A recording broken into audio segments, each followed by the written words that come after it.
जय हिंद। आज समझते हैं इनक्रिप्शन क्या है। हैकरों से बचने के लिए इस तकनीक का उपयोग किया जाता है। इस डिजिटल युग में मोबाइल हो या कंप्यूटर, अक्सर हम पासवर्ड का इस्तेमाल करते हैं।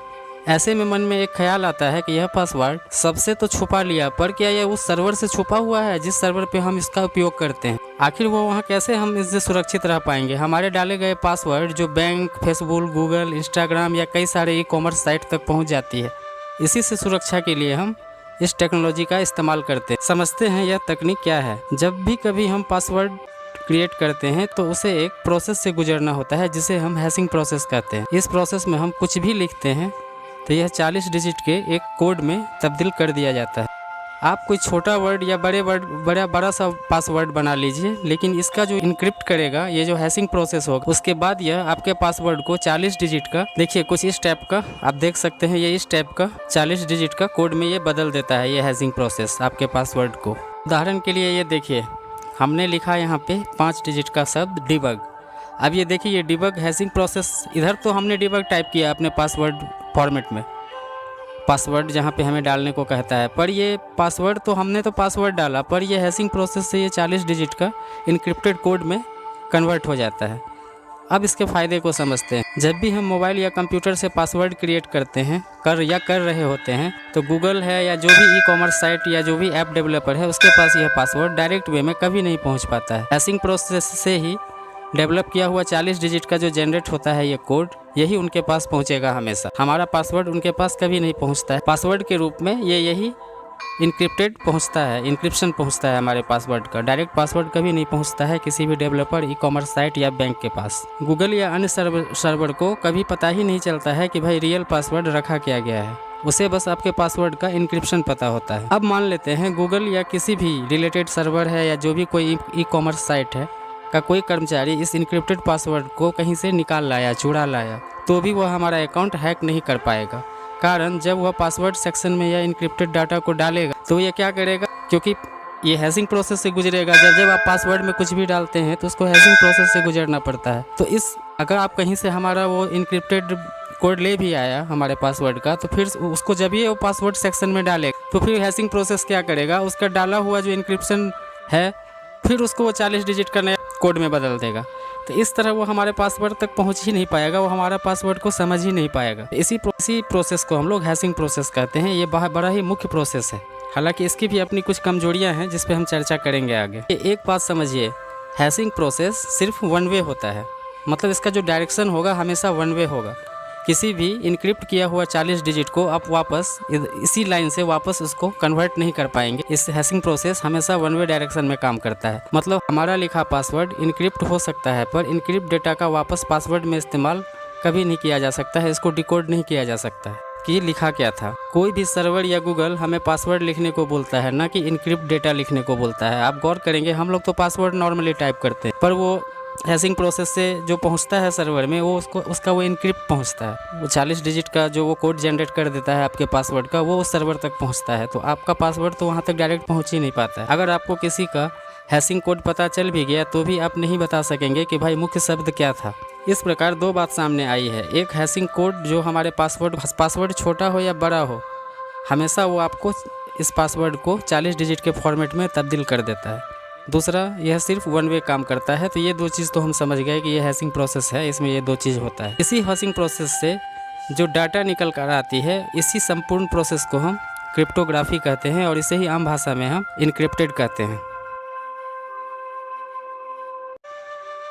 पासवर्ड, हैशिंग, इनक्रिप्टेड डेटा, इसी को हम लोग क्रिप्टोग्राफी कहते हैं। दोस्तों, अगर हम ध्यान दें तो जब भी हम किसी वेबसाइट या ऐप में अपना पासवर्ड डाल के लॉगिन करते हैं तो यह इंस्टेंट नहीं खुलता है। इसका कारण ये है कि हमारे गूगल या कंसर्न जो सर्वर होता है उसे हमारा पासवर्ड नहीं पता होता है, बल्कि पासवर्ड की जगह इनक्रिप्टेड डाटा को ये याद रखता है, जिस कारण उसे वेरिफिकेशन में कुछ सेकंड का वक्त लगता है। यहाँ इस प्रकार यह भी समझना जरूरी है कि आप अपने पासवर्ड में एक डिजिट भी अगर चेंज करते हैं, इधर का जो इनक्रिप्टेड डेटा है उसमें कुछ मामूली चेंज नहीं होता है, बल्कि वो पूरे का पूरे 40 डिजिट का जो वो कोड जनरेट होता है वो पूरा का पूरा बदल जाता है।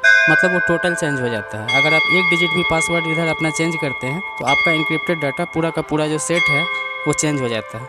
इसे ही हम लोग हैशिंग प्रोसेस, और यही कारण है कि हैकर्स को यह पता ही नहीं लग पाता है कि भाई इसका मुख्य शब्द क्या रहा होगा। क्योंकि उन लोग तो चुरा चुरा के कहीं से इनक्रिप्टेड कोड तो ले आता है, लेकिन वो पता नहीं कर पाता है कि भाई इसका मतलब मेन की किस चीज़ का मतलब ये भाषा ये लिखा गया है, तो वो मूल शब्द को पता नहीं कर पाता है कोई भी हैकर। अब यह भी समझते हैं कि इतना कुछ सिक्योर सिस्टम होने के बाद भी हैकर्स कैसे हमारे अकाउंट में सेंध लगा देते। इसके लिए हैकर्स प्रायः 3 तरह का रास्ता अपनाते हैं, जिसमें सबसे प्रथम समझना जरूरी है रैम्बो टेबल। क्या है रैम्बो टेबल? दोस्तों ये बड़ा ही इंपॉर्टेंट टेबल है रैम्बो टेबल। रैम्बो टेबल के तहत जितने भी मास्टरमाइंड हैकर्स होते हैं उन्होंने दिमाग लगाया, उन्होंने आपस में एक ग्रुप बना ली कि भाई किस वर्ड का हैशिंग कोड क्या है। जैसे हमने डाला यहाँ पे डिबग सेंस, इसका जो 40 डिजिट का इनक्रिप्टेड कोड जनरेट हुआ, इस प्रकार उसने उसका एक मास्टर लिस्ट बना डाली कि भाई जगह जगह से चुरा चुरा के इनक्रिप्टेड कोड लाके उन्होंने एक लिस्ट बनाई। उसी लिस्ट को हम लोग दोस्तों रैम्बो टेबल कहते हैं। इसी मास्टर लिस्ट को हम लोग रैम्बो टेबल कहते हैं। भैया इस वर्ड का मतलब यह सब कुछ हो सकता है, इस बात उसका उसे जानकारी हो जाता है। स्क्रिप्टेड डेटा का अक्सर मतलब यह है, ये साबित हो जाता है। इसी को उन्होंने भयंकर वाला लिस्ट बनाकर रखा हुआ है। लाखों करोड़ों की संख्या में उन्होंने इस प्रकार की लिस्ट बनाकर इस रैम्बो टेबल में डाल के रखा हुआ है। अब ये लोग किसी भी सर्वर या गूगल से या फिर आप इनक्रिप्टेड डेटा को चुरा कर कहीं से भी लाते हैं, अपने मास्टर लिस्ट में ये डाल देते हैं अपने रैम्बो टेबल में। ये टेबल क्या करता है कि पूरा डेटा को खंगालता है, सर्च करता है और मास्टर लिस्ट से मैच करा देता है। तो जो भी इनक्रिप्टेड डाटा से अगर मास्टर लिस्ट में लाया हुआ इनक्रिप्टेड डेटा इस रैम्बो टेबल के डेटा से मैच कराता है, तो जहाँ अगर ये आपका डेटा मैच कर गया इनक्रिप्टेड डेटा इस रैम्बो टेबल के किसी भी डिक्शनरी वाला डेटा से, तो वहाँ वो एक रेड सर्कल में इसे घेर देगा, वो तत्काल उस लिस्ट को दिखा देता है। इसका मतलब साफ है कि इसका पासवर्ड ये है। इस प्रकार वो सेंध लगा देता है। इसलिए सरकार, बैंक, रेलवे या अन्य ई-कॉमर्स साइट या फिर ट्रस्टेड ऐप डेवलपर, ये सारे हम लोगों से रिक्वेस्ट करती है सभी जनता से कि भाई आप लोग सिंपल साधारण पिन कोड मत रखिए। किसी नाम, किसी शहर, अपना मोबाइल नंबर या अपना डेट ऑफ बर्थ, इस तरह का पासवर्ड बिल्कुल नहीं रखिए, नहीं तो आप फिशिंग के शिकार हो सकते हैं। कभी भी पासवर्ड हमेशा उल्टा सीधा अल्फा न्यूमेरिक सिंबल को मिक्स करके हमेशा रखें और कोशिश करें कि पासवर्ड लंबा से लंबा हो, ताकि इस रैम्बो टेबल से बचा जा सके। इसके बाद हैकर्स दूसरा रास्ता अपनाता है ब्रूट फोर्स। दोस्तों ब्रूट फोर्स अटैक समझते हैं यह क्या है? मान लिया हम कभी साइबर कैफ़े गए, वहाँ पासवर्ड डाल दिया, अपना काम किया, लॉग आउट करके चला गया, तो हम लोगों तो दोस्तों वहाँ से निकल जाते हैं। किसी भी रिश्तेदार दोस्त के मोबाइल में भी इमरजेंसी में आपको अपना पासवर्ड और लॉगिन आईडी डालना पड़ता है, वहाँ से भी आप लॉग आउट कर लेते हैं। तो ये ब्रूट फोर्स क्या काम करता है कि जितने भी डिवाइस हैं सब में सब डाले गए पासवर्ड का जो इंक्रिप्शन तैयार होता है उसे चुरा चुरा के ये लोग इकट्ठा करते हैं ब्रूट फोर्स अटैक से। इसे लाकर चुरा के लाते हैं और अपने रैम्बो टेबल में रख देते हैं। इस प्रकार वो आइडिया लगा के अकाउंट को हैक कर लेता है। इसलिए ब्रूट फोर्स से बचने का सबसे आसान तरीका है पासवर्ड लंबा रखिए। ज़रूरत अगर नहीं हो तो किसी दूसरे के मोबाइल या डिवाइस में हमेशा लॉगिन नहीं करें, पर्सनल मोबाइल या लैपटॉप में ही हमेशा लॉगिन करें, तभी वो सिक्योर लॉगिन हो सकेगा। कारण आजकल एक इनके थिंक टैंक से जुड़े हुए कई डिक्शनरी टेबल भी आ गए हैं, जिसमें कई सारे कोड का मतलब बताया गया है। अगर उसमें आपका पासवर्ड मैच कर गया तो समझिए भैया आप साइबर थाना का चक्कर काटते रहिए, जिसे खुद इतना चीज़ नहीं पता है, वो वापस नहीं आएगा। देख लीजिए आज भारत में साइबर थाना में जाकर के कितना का केस सुलझा है, कोई केस नहीं सुलझा है, सब उलझता जा रहा है। आप समझते हैं कि इतना कुछ होने के बाद भी गलती कहाँ हो रही है, तो समझिए कि कैसे हैशिंग प्रोसेस में भी एक बहुत बड़ी कमजोरी है। वो क्या है कि मान लीजिए हम लिखते हैं डिबग सेंस, तो इसका तो कोड भाषा 40 डिजिट में वो लिख दिया, लेकिन समस्या क्या है कि जब देश का पूरे वर्ल्ड में कोई भी आदमी डिबग सेंस टाइप करेगा तो उसका कोड भाषा यही सेम 40 डिजिट का यही अक्षर होगा। ये इसका सबसे बड़ा कमजोरी है इस प्रोसेस का, बदलता ही नहीं है। मतलब दुनिया का कोई भी आदमी ये लिखेगा तो इसका इनक्रिप्टेड कोड यही आएगा, ये बात साफ है। इतना तो साफ हो गया दोस्तों को हैकर को हमारा हैशिंग कोड पता है, तो अपने रैम्बो टेबल से ये पता कर लेगा कि ये हैशिंग कोड का मतलब क्या होता है। उन्होंने इसकी एक भयंकर वाली लिस्ट बना के रखी है जिसे हम रैम्बो टेबल कहते हैं। वो इतना लाखों करोड़ों डेटा उसमें रखा हुआ है दोस्तों, कोई ना कोई मैच कर गया तो गया। अब इसी सब से बचने के लिए कहा जाता है, इस सब से बचने के लिए कहती है अक्सर हमारी सरकार या ई-कॉमर्स साइट या डेवलपर हमें या साइबर एक्सपर्ट हमेशा सलाह देते हैं कि देखिए भैया हैशिंग लीक तो होगा ही, इससे अगर आपको बचना है तो आप इसका सॉल्टिंग कर दीजिए, यानी नमक डालिए स्वादानुसार, तो बनता है ना सब्जी टेस्टी, नमक डालिए स्वादानुसार। तो कुल मिला के यही फंडा है, इसे ही हम लोग सॉल्टिंग कहते हैं। अब बहुत लोगों को पता ही नहीं है भैया ये सॉल्टिंग क्या है। सॉल्टिंग भी हैशिंग का ही एक एडवांस रूप है, समझते हैं कैसे।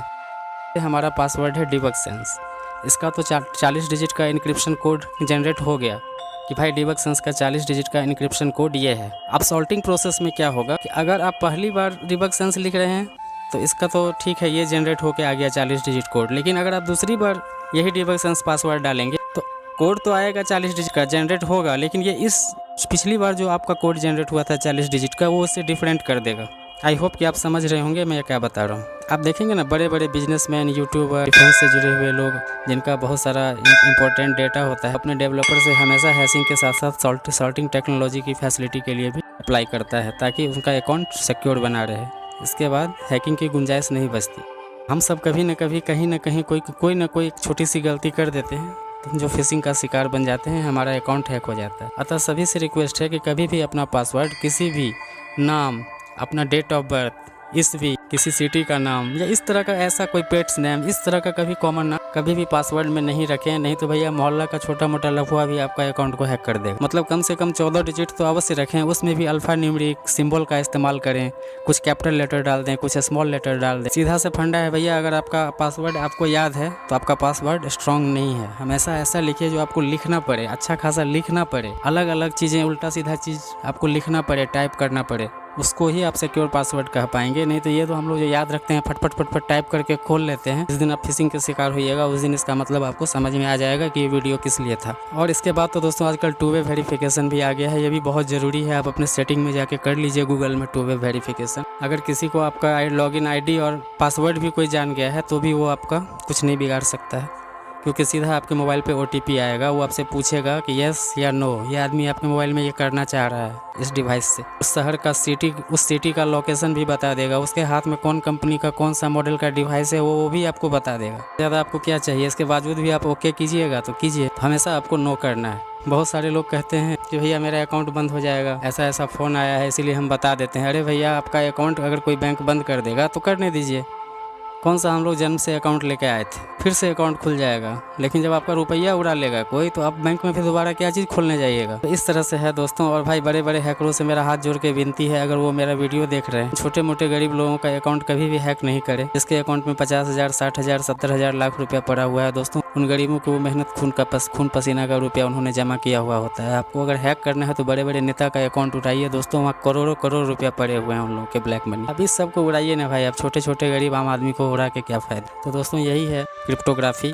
आपको समझ में आ रहा होगा दोस्तों, उम्मीद करते हैं। थैंक यू, जय हिंद।